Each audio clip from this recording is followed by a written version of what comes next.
نماز کے لیے سکون کے ساتھ جینا چاہیے۔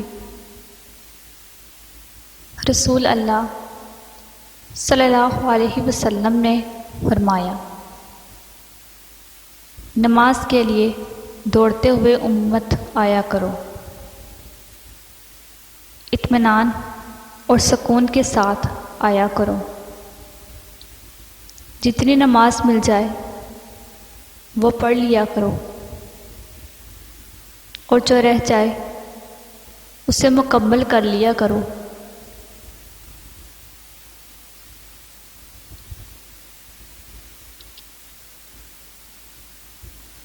نماز کی تو وہ شان ہے جو روک دیتی ہے طواف کعبہ کو۔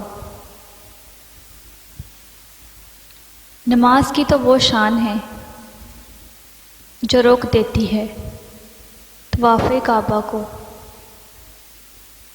تو تیرے کاروبار کی کیا اوقات ہے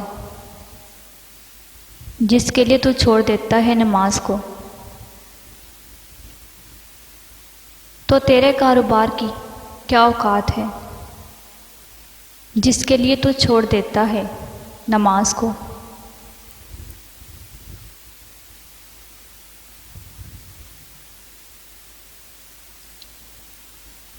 فرمان مصطفیٰ صلی اللہ علیہ وسلم،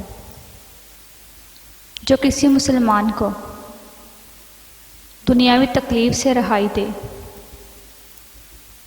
تو اللہ تعالیٰ اس سے قیامت کے دن کی مصیبت دور فرمائے گا۔